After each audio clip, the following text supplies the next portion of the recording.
Namaskaram, Sadhguru. I want to know that when a student steps into college, all of a sudden he or she gets access to a huge amount of pornographic material, which so far was off limits for him or her.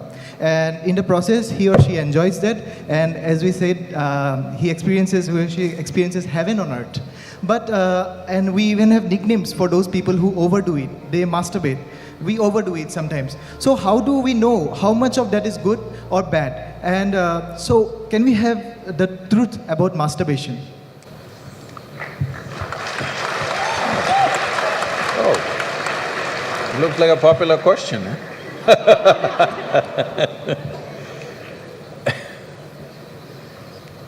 See, we have a biology. We cannot put it under the carpet. It's there. It's best we address it for what it is. But right now the problem in the world is because certain religious institutions in the world took this attitude that the very biology of the human being is wrong, because of this, culture started hiding it under the carpet. Well, in this culture we never had it, but after the British came and left, we became more prudish than the British.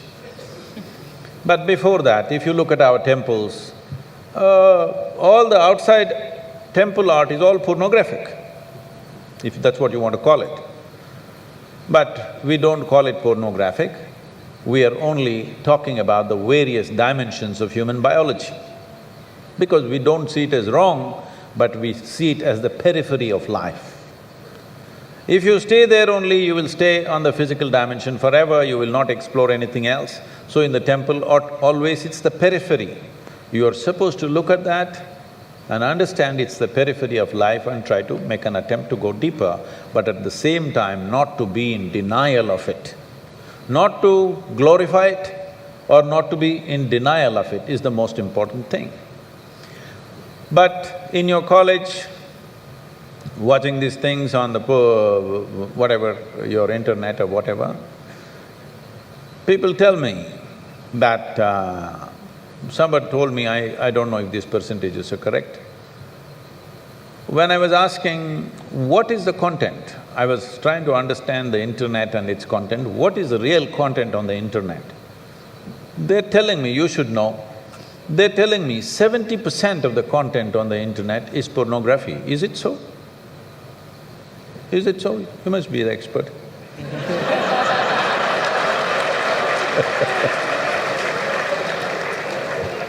Is somebody doing PhD on it? They told me 70%. I said 70% is unreasonable and sick levels of pornography.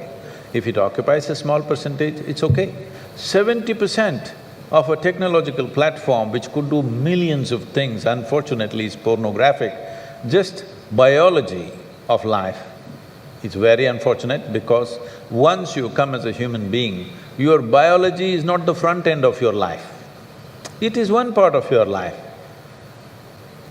This cerebral capability came so that your intelligence becomes the front end of your life, and if you become conscious, your consciousness becomes the front end of your life. Biology is the front end of a bull. It's okay for him, that's all he knows. But biology should not be the front end of a human life. It is part of our life. We are not denying it. So, at a certain stage in your life, it's like this. A 95-year-old man went for a medical checkup with his doctor. The doctor did a thorough checkup and said, "Hey, old boy, you're doing great for 95, no problem with you." Then the old man asked, "Doctor, but what about my sex life?" Then the doctor looked at him and asked, "Thinking about it or talking about it?"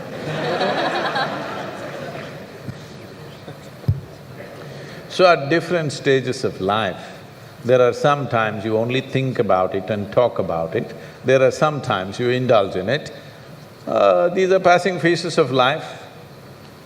How much of it is needed for you, you are the best judge.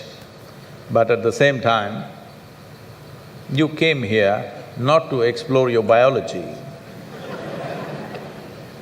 At least you should have gone to MSc in biology.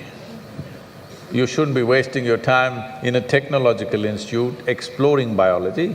Does it mean to say you don't have biology, you don't have biological needs? You have, it's fine, but it must be on the periphery. It should not become the core of your life because it will reduce you in the sense.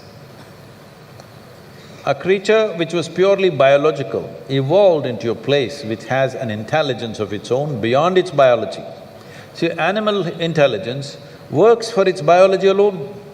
How to get its food, how to get its mate, this is all its entire life is. If human intelligence also functions like that, you are bellying the evolutionary process. You are seeing how to go back, take the evolutionary process backward, not necessary. This does not mean you do not have a body, body has its needs, as there is physical hunger, so there is sexuality. You have to address it in some way, but to what extent is your choice, but definitely it should not be the front end of your life because you're rolling back evolutionary scheme of putting your intelligence and consciousness in the front. Instead of that, you're putting your biology in the front.